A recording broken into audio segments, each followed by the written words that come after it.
Welcome, friends, to At Home with Theosophy. We continue with our exploration of the book Reincarnation by Annie Besant. This is our sixth class. And today, Annie Besant is going to explain some proofs for reincarnation, and proofs in quotation marks, because as she says, there are not definite proofs, but there are some facts by which you can tell that the theory of reincarnation is more logical than other theories, at least in her view. So we are going to see what she proposes, and I I think that more than proofs for reincarnation, in the case of many of us that already may think that this theory makes more sense, they are interesting to see how reincarnation explains some facts that otherwise are difficult to explain. So let us start with this part. The proofs of reincarnation. The proofs of reincarnation do not amount to a complete and general demonstration, but they establish a strong presumption as can exist. The theory they support affords the only sufficient explanation of the growth and decay of nations, of the facts of individual evolution, of the varying capacities of man, of recurrent cycles in history, of unique human characters. So the first important thing here is that the theory of reincarnation can be taken as a theory, and as anything else in the world, all explanations can be taken for what they are worth, and no explanation we can be certain that is true. Even in science, things that were as certain as possible, like the existence of gravity, was reformulated by Einstein, and quantum physics has a different view, and any explanation, any model may change in the future. However, we may have a particular view that helps us understand reality, and that is the way we should take all these things. Taking these things as dogmas is not in line with the theosophical attitude. You may say, this view is the one that, for the time being, explains better to me what I observe. If our understanding goes deeper, then the way we interpret reincarnation may change very much. And so much so that your concept of reincarnation in the future may be quite different, even if you read the same book and you say the same things. Despite my own certain knowledge that reincarnation is a fact in nature, I am content to present here as a reasonable working hypothesis, rather than as a demonstrated theorem. For I am writing for those who are seeking evidence in the facts of human life and history, and for them it cannot at first rise beyond the position of a reasonable hypothesis. Those who know it to be true need no arguments from me. It is also important to recognize that any view that we have is to some extent a belief. For example, we may have the view that after death there is nothing, or there is heaven, or there is reincarnation, or whatever view you want. It's still some kind of belief, unless, as Annie Besant is going to talk about, there is a clear remembrance of previous lives. But what I'm trying to point out is that people who follow the scientific view tend to think that their position that there is nothing after death is more of a proven fact, or is not a belief, as opposed to anybody that says that there is something after death. But the truth is that their position is also a belief, because the fact that you cannot perceive something doesn't mean that that doesn't exist. If you cannot perceive the other side of a mountain, it doesn't mean that the mountain has only one side. So even people who say, well, there are no scientific proofs, therefore there is no life after death, that is just as much a belief as the belief that there is reincarnation or something else. So the way we have to take this is, I think, in a more pragmatic way. Does this view allow me to make more sense of what I perceive in the world at this moment? And if it does, then you take it as a hypothesis that is more reasonable than the rest that are available. Number 1, there are some living persons who remember their own past incarnation and can recall their incidents as they can recall those of their present lives. Memory stretches for them through the gateways of past births and death no more break the chain of memory than the nights break it which separate the days of our ordinary life. Occurrences of their past lives are as real experiences as though they had happened a few years ago. I think Annie Besant is referring here to people who can recollect the memory of past lives in a very clear way, because she says occurrences of their past lives are as real as the experiences that happened a few years ago.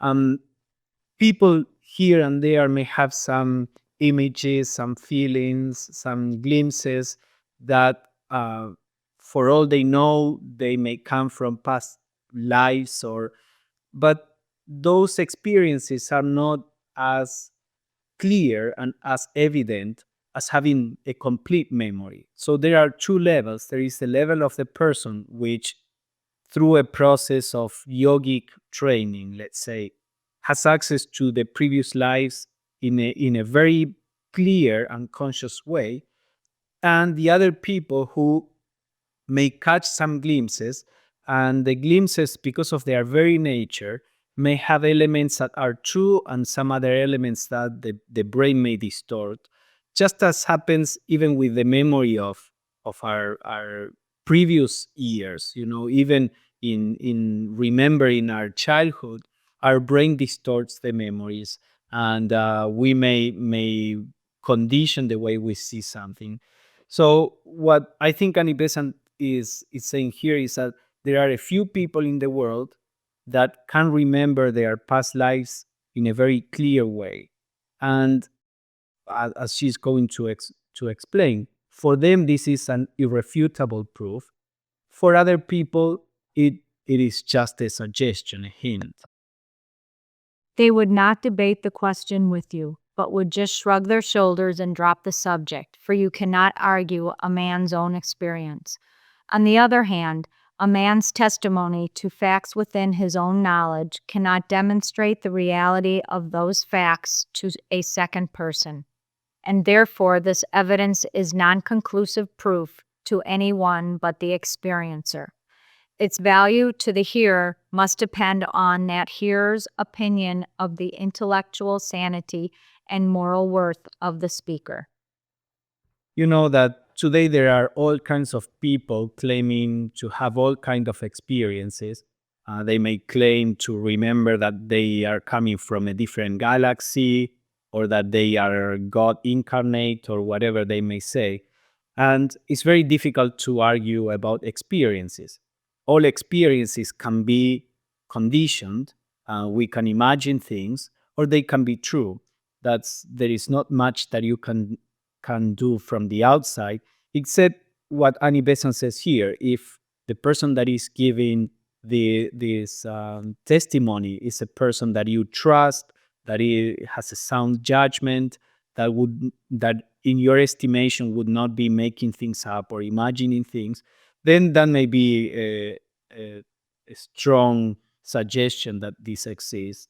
And then for that person, if the person remembers clearly, of course, that is the best proof that that person may have. Number 2, the law of heredity rules the tendency of parents to transmit to their offspring peculiarities of their own physical organization. But when we come to deal with intellectual and moral capacities in man, how huge is the distance which separates the lowest from the highest, whether intellectually or morally. Some can only count 1, 2, 3 many, while others can calculate distances that have to be reckoned in light years. What Annie Besant is going to elaborate in several of these proofs is how where certain abilities come from. From the scientific point of view, everything should be explained either from the physical heredity, from the genetical point of view, or from the environment, from education. So she's going to evaluate if these two influences are enough to explain certain important differences in human beings. So she starts by saying, you can explain how the physical appearance in people may be based on these laws of heredity, but can you explain with the same tools the differences that are on the intellectual level or the moral level? When she mentions this, there are people that can only count up to three. She's referring to some scientific anthropological investigation that was going on at the time. That I think some tribes in Australia, they only could envision the number three, and after three, it was too much to reckon for them. So she says, how can you explain that mental or intellectual capacity and the difference with some scientists that are taking into account light years or an infinite numbers? The memory of past lives is usually, or anything that is more or less reliable, is usually on the mental plane. There are Buddhic records, but that is more difficult to access, and they are experienced in a different way. So to have any certain memory of the past lives, one has to be able to raise his or her consciousness to the level of the higher ego, in the higher mental plane, to the level of the soul, if we look in this table that we have here, because it is the soul, the one that keeps the memory of the previous lives. From the soul below, the psyche and the body are new in each incarnation, so there is no memory on those levels. And to raise the awareness to the level of the soul implies a quite spiritual training. Now, on the psychic planes, there are reflections, fragmentary reflections from the memories that may be on the mental plane. So a person that is a regular psychic may catch some glimpses here and there, but those memories are more fragmentary and they get mixed up with other influences. So you may get a fraction of something that may be very accurate, or it may be distorted, completely distorted, and you really don't know. In man, we find such great physical unity and such vast intellectual and moral divergence. I admit physical heredity as explanation of the one, but I need some new factor as an explanation of the other. Something more than the brain apparatus is necessary for an intellectual or moral perception. So she's saying there is physical unity. You can see in the families that there is a type that is maintained, that she's going to explain, but there is a vast intellectual and moral difference. So she says you cannot really explain this difference, and she's going to elaborate on all this uh, only by physical means. There has to be something else that is making this difference in the moral or intellectual capacities of different human beings. Reincarnation, with its persistent intellectual and moral ego, learning by experience, developing through millenniums, offers a sufficient cause, and a cause which also explains why a man progresses while animals remain stationary from the mental and moral standpoint, save as artificially bred and trained by man. So this is a problem that science really cannot explain. At some point, what today are human beings were also animals, and they had a brain just like many of the apes or the similar animals at the time. Now, for some reason, this particular branch of animals began to evolve, and to end up in what we now call human beings. And the other animals that for all purposes were just the same as this branch did not go that route. So why did this happen? And science tried to guess with some hypotheses that are, even more unbelievable than the esoteric ones, and whether, because of external factors or this or that force the brain to evolve faster. But the truth is that or at least from the esoteric point of view, the difference is that in this particular branch of animals, the higher egos began to incarnate. And since there is now an entity on the inner planes that can accumulate the results of experiences, every time that entity comes into a new body, comes already with all this knowledge accumulated. In the case of animals, as I think we discussed briefly, they have not formed an individual soul. They have group souls that are evolving into individual souls. Therefore, there is no really an entity that can store this kind of experience. As far back as records reach, wild animals have lived as they live now. They live and die, generation after generation, repeating parental habits, slipping along ancestral grooves, evolving no higher social life. They have physical heredity as man has, but physical heredity does not, for it cannot, give them the accumulated experience which enables the persistent human egos to climb onwards, ever building great civilizations, gathering knowledge, rising higher and higher so that none can trace a limit beyond which humanity cannot grow. So she points out here to the uniformity that we see in the animal kingdom, and basically, since we have any knowledge of the history of humanity and the animals, animals are more or less stationary, and in the few thousand years that we know of history, human beings have grown far more. Man, storing the essence of his experience in the immortal ego, starts life after life with this store as his possession, and so has the possibility of continued individual growth. The lack of this persistent element of an individual storehouse for the experience gathered by the animal explains why it is comparatively stationary and the man progressive.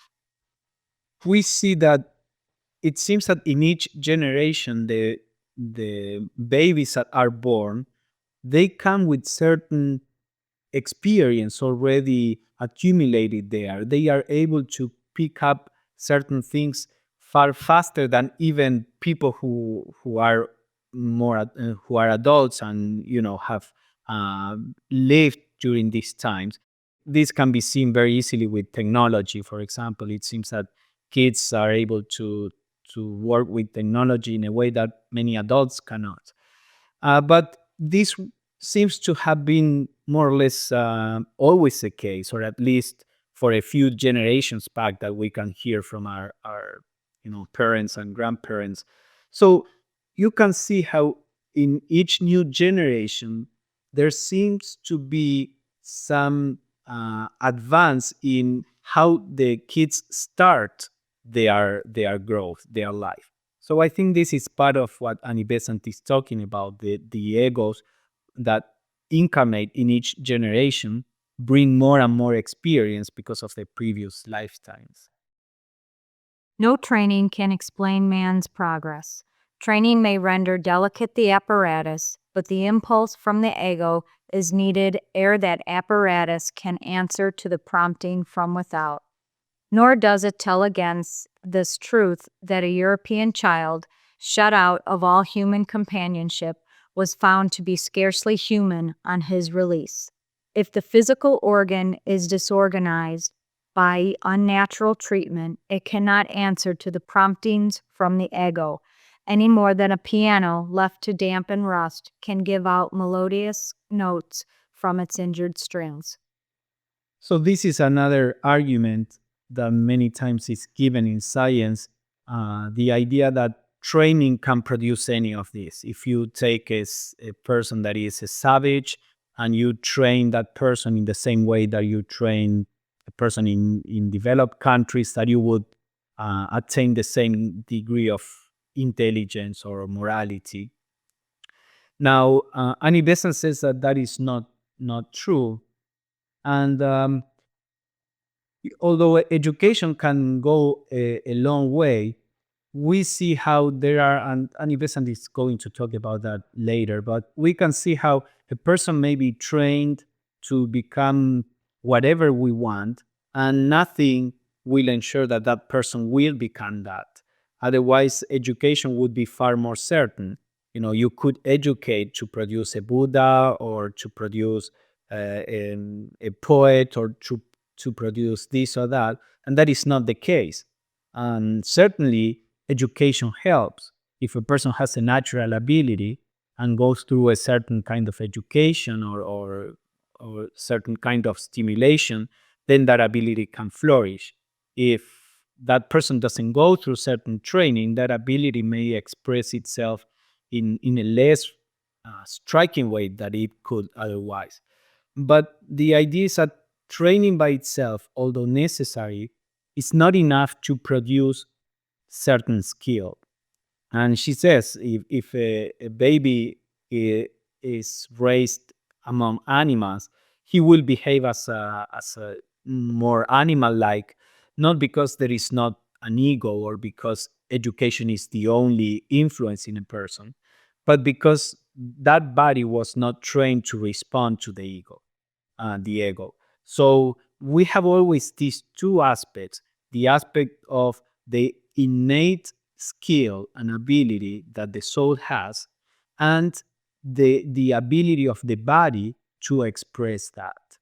And it's not too different even from modern technology. You may have a, a great screen with a lot of definition, but if that screen is not receiving the signal, the screen is not going to produce any image. Or if you have a screen that is potentially great, but the signal is poor, the signal here being the soul, that screen is not going to show a clear picture, no matter how good the screen is.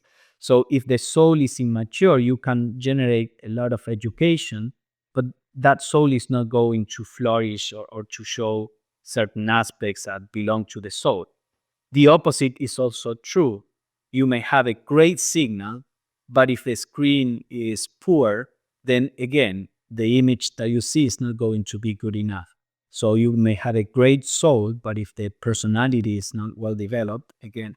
So it is necessary to keep in mind these two aspects that are necessary for the expression of a human being on the physical plane. Number 3, within the limits of a family, there are certain heredity peculiarities which continually reappear, and a certain family likeness unites the members of the family.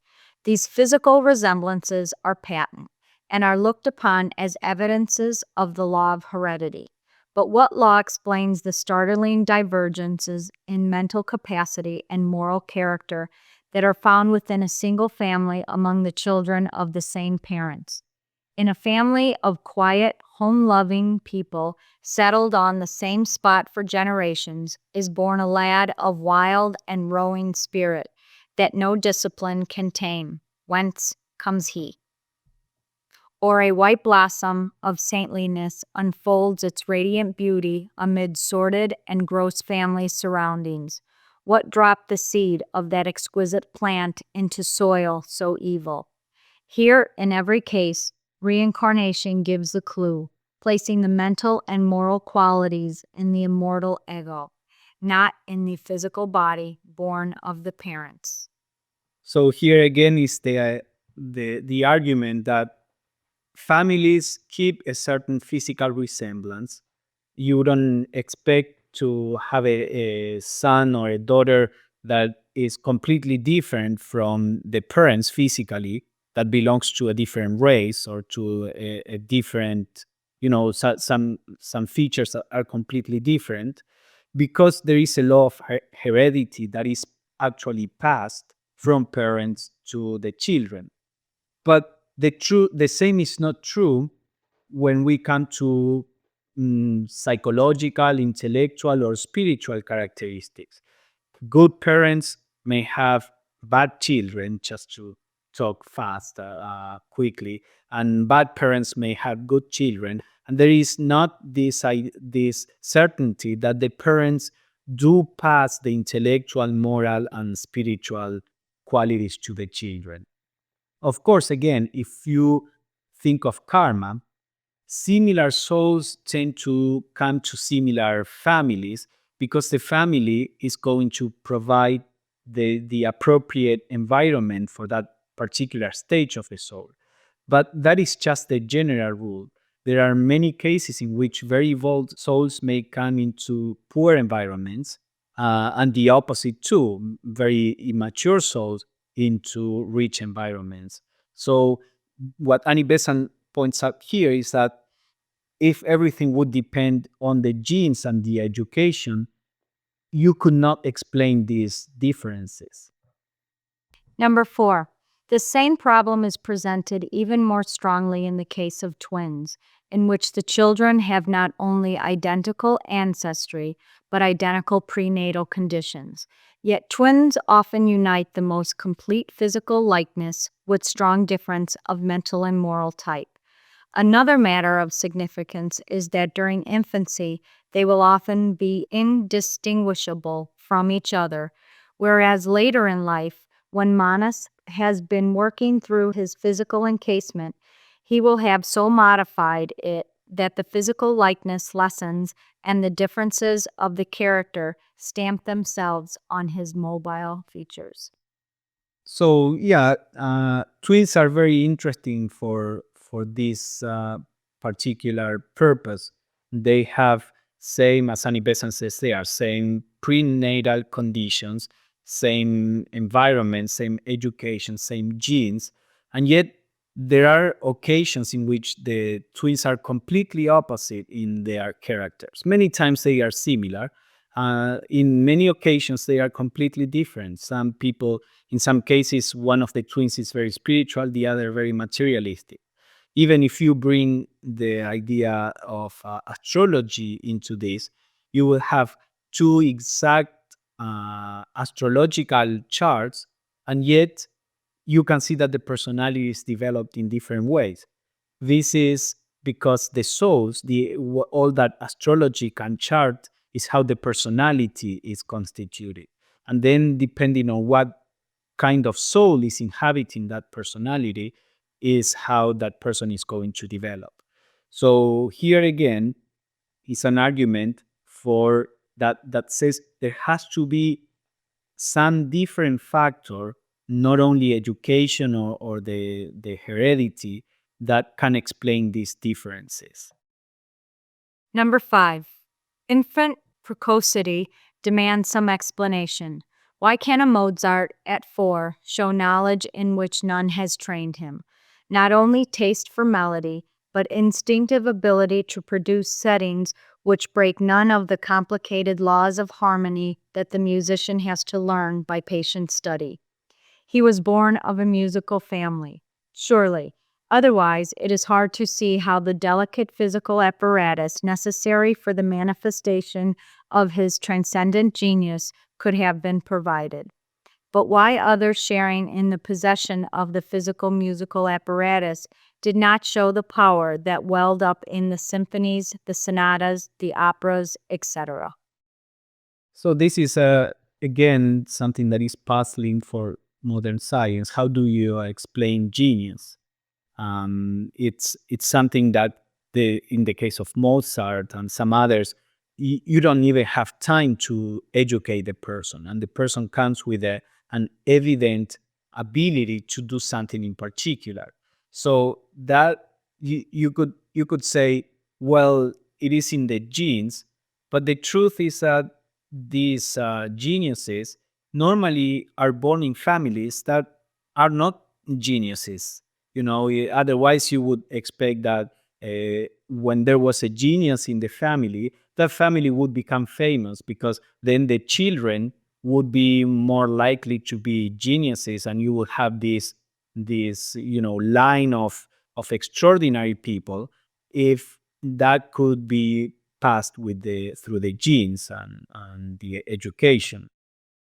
For among all the Mozart family, there was only one Mozart, and many another case might be quoted in which the child outran its teachers, doing with ease what they had accomplished with toil, and quickly doing what they could in no wise accomplish.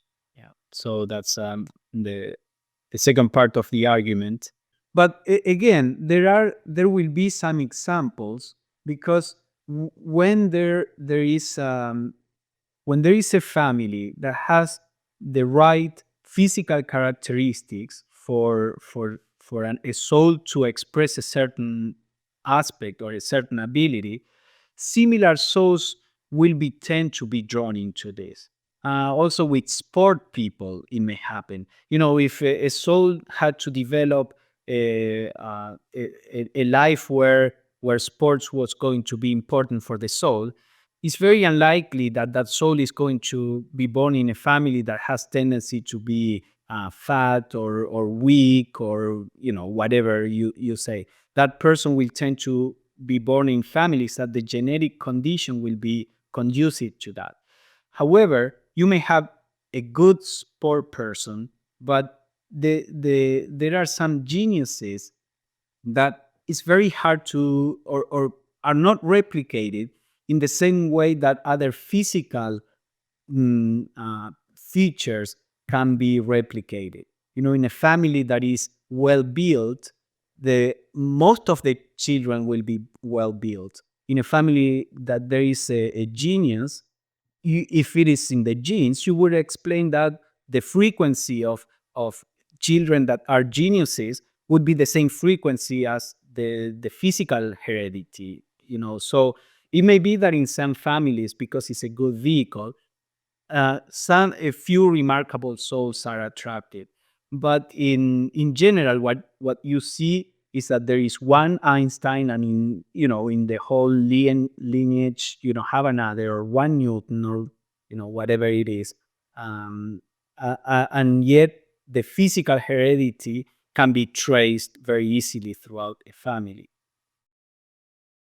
Number 6, a Plato, a Dante, a Bruno, a Shakespeare, a Newton. Whence are they, these radiant children of humanity? They spring from mediocre families whose very obscurity is the definite proof that they possess but average abilities. A child is born, loved, caressed, punished, educated, like all the others. Suddenly, the young eagle soars aloft to the sun. When the strong ego stoops to the mediocre family, we must seek in the ego the cause of the genius, not only for it in the family genealogy. So that's part of what we were saying. She says the very obscurity of the family is a proof that this was something that is not coming in the genes of the family.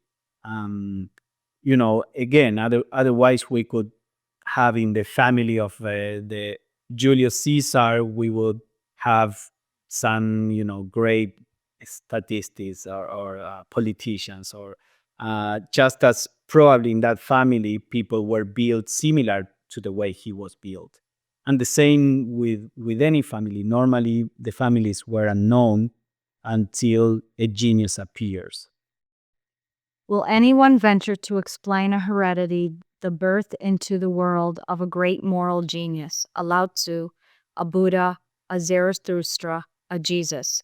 Whence brought they their untaught wisdom, their spiritual insight, their knowledge of human sorrows and human needs? Men have been so dazzled by their teaching that they dreamed it a revelation from a supernatural deity. While it is the ripened fruit of hundreds of human lives, if heredity can produce Buddhas and Christs, it might well give us more of them. Yeah, these are like extremes, or I guess geniuses, but on a spiritual level, that they have such an insight And again, in families that, for all we know, were normal families, Buddha had a child, or at least so says the tradition, and he wasn't a Buddha or not even a spiritual person in particular.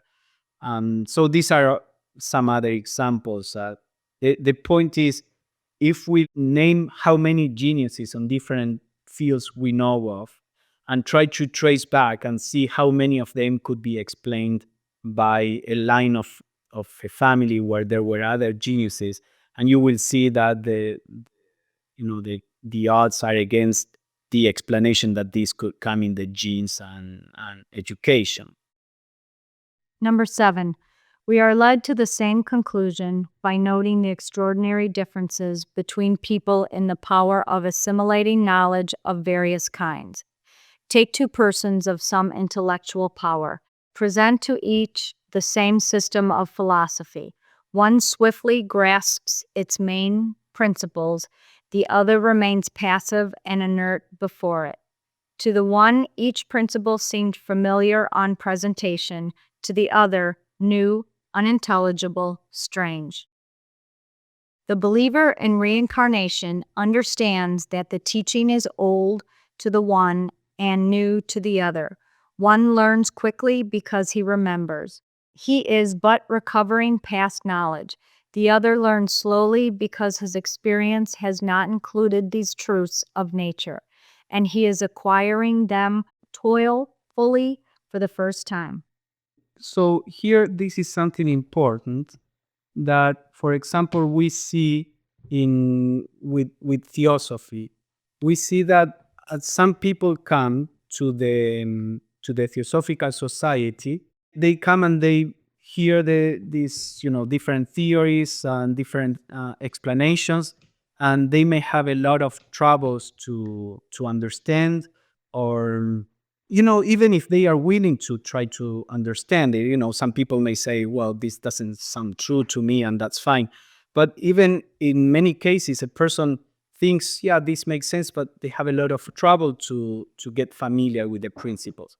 And then you have some other people who can, and even though it is the first time that they encounter this kind of information, it sounds perfectly natural. It sounds true. It sounds like something they already know. So this, Annie Besant says, is because that particular soul has already encountered this information before. Of course, when coming into a new brain, when coming into a new body, the specifics of that information are not remembered in particular.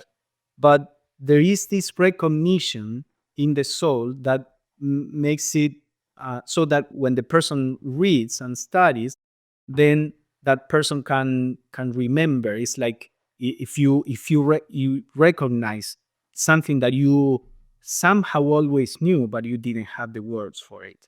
So what Annie Besant says is that this is because that ego in previous lifetimes had already encountered these particular views. And this is true with not only with spiritual subjects, is true with any particular subject or field. Some people are natural or feel natural or at ease with, or politics or this or that, just because they already have experience.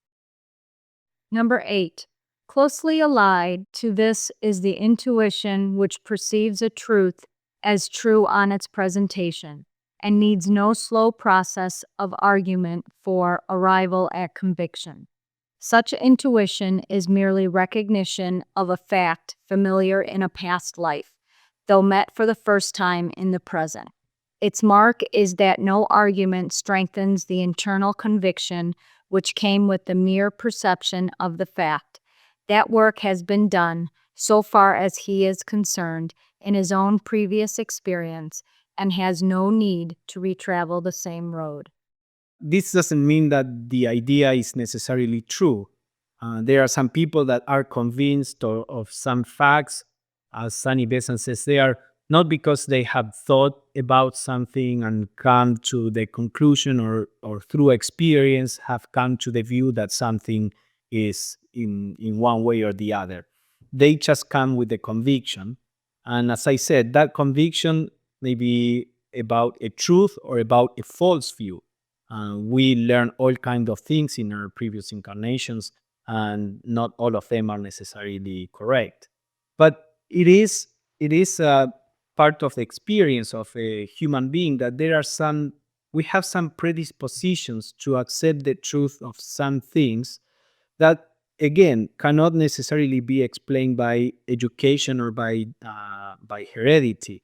Many times a person is born in a family that all the family belongs to a particular religion, and that person just cannot grasp that particular religion.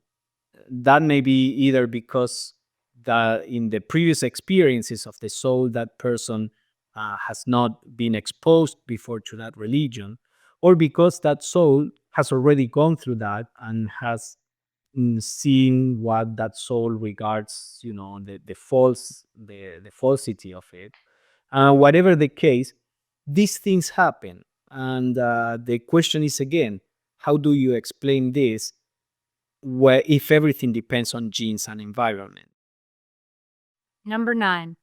Reincarnation solves, as does no other theory of human existence, the problems of inequality of circumstances, of capacity, of opportunity, which otherwise remain as evidence that justice is not a factor in life, but that men are the mere sport of the favoritism of an irresponsible creator or of the blind forces of a soulless nature.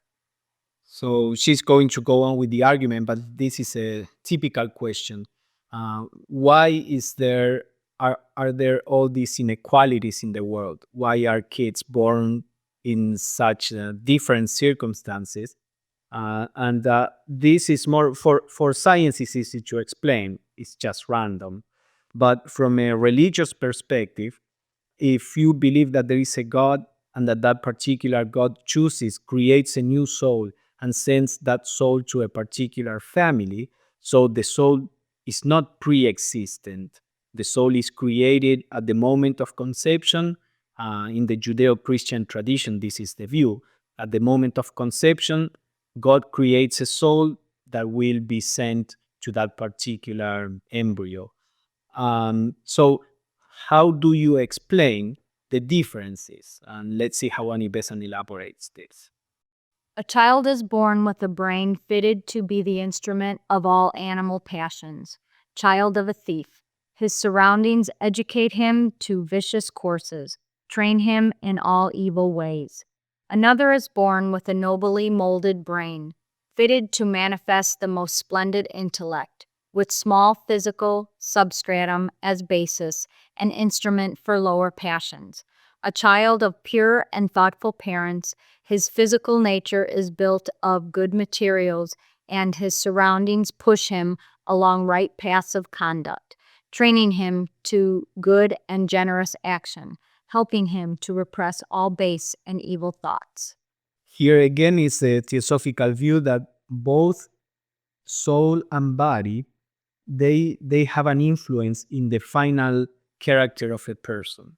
So a soul that is born in a body that has a tendency to be more refined, it makes the soul easier to express certain virtues if that soul has those virtues. If the same soul with the same virtues is put in a body that has tendencies to be less refined, more selfish, that soul will have the same soul will have to struggle more with the body in order to be able to express these characteristics. So what Annie Besant said is said in the situation here is you have these two bodies that in themselves they have these two opposite tendencies, and then a soul is put in these bodies. So how is this fair for the soul? And let's see how she goes on. The one, by organism and environment, is foredoomed to a life of crime, or at best, if the divine in him should make itself felt, to a terrific struggle against enormous odds. The other, by organism and environment, is foredoomed to a life of beneficent activity, and his struggles will be not against the evil that drags him down, but after the higher good that allures him upwards. Whence such diverse fates, if these human beings enter for the first time on life's stage? Shall we say that some conscious and overruling providence creates two lives, banning the one to uttermost degradation, blessing the other to loftiest possibilities? So she's saying here, if these souls are created at that moment, then what would this say of a God that sends these souls to these two completely different environments and then expects the souls to be able to express themselves through the goodness that they may have through those two completely different vehicles. If so, then a wailing and helpless humanity in the grip of a fathomless injustice must cease to speak of justice or of love as being attributes of the deity it worships. If a similar result comes about by the blind forces of nature, then also is man helpless in the grasp of causes he can neither fathom nor control, good and evil lots being ground out of the lottery wheel of blinded fortune. So those would be the two options that science and regular religion offer. In science, it's just random, and well, you were unlucky. You were born in Islam with bad parents, bad education, or you were lucky and born in a good family, or with the idea of a new soul that created by God. That is difficult to explain. It's really difficult. That I always had a hard time with that when I was growing up in my religion. It's difficult to explain. Some people say, "Well, every soul will have the opportunity to come to know God." Yes, but the opportunity in a person that has been raised among violence is far less than the opportunity in a person that was raised among love. Not that there are not cases. Of course, there are many cases in which the soul is strong enough to overcome the circumstances. But again, if you look at things in statistically in general terms, you can see that the statistics show a different reality. But if reincarnation be true, justice rules the world, and man's destiny lies in his own hands. Where there is justice, inviolable law, there is hope, for we are then no mere straws driven by the wind, but masters of our own fate, since by knowledge we can use these laws, which never fail us, and which become our helpers instead of our foes. For as man may build to evil, he may build to good. At the time that Annie Besant wrote, she was writing to a population that, if that population was religious, in the West especially, a population was raised with the idea that we are sinners and that we depend on the grace of God and the providence of God. Or you would be a scientifically minded person and for the most part materialistic and atheist. So she normally made a lot of emphasis on the fact that we are building our lives and our future lives too. When she goes more in detail into this subject, she always says it's not that we are completely free. We are conditioned by the past, but every effort that we make will create opportunities in the future, be it the next year or the next lifetime. So she was trying to bring back the sense of empowering people so that they were not just mere victims of fate. This doesn't mean, again, that we are the only causes of things in the universe. We can go to the other extreme, as happens sometimes in the New Age, and think that we can change our life in whatever way we want or change the universe around. And the truth is that at the personal level, We are one more cause amidst millions of causes around. If we raise our consciousness to the whole, then we are all of these causes. But as long as we are identified with the fragment, we are a fragmentary cause.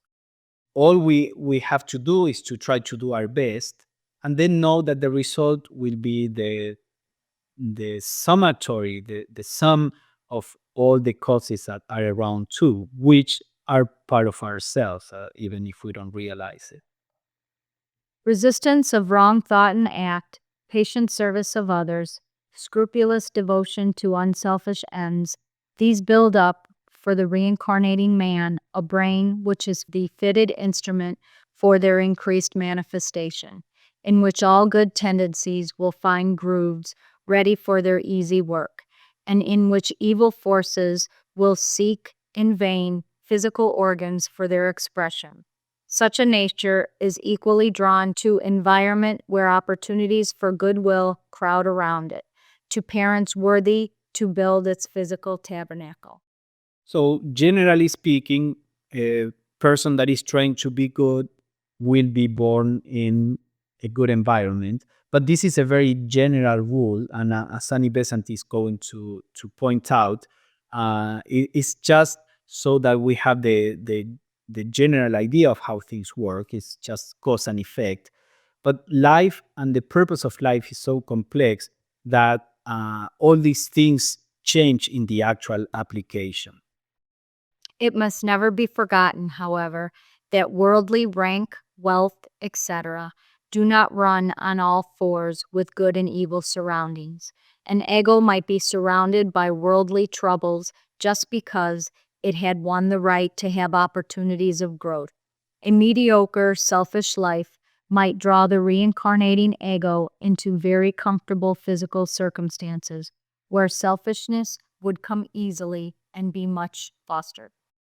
In some other writings, she goes deeper into this, but the idea is that at a certain point where when the soul begins to be strong enough, many times that soul is put in difficult situations because it is by facing the challenges that the soul can grow. And then at certain point, the soul doesn't need the challenges anymore. So all these things change.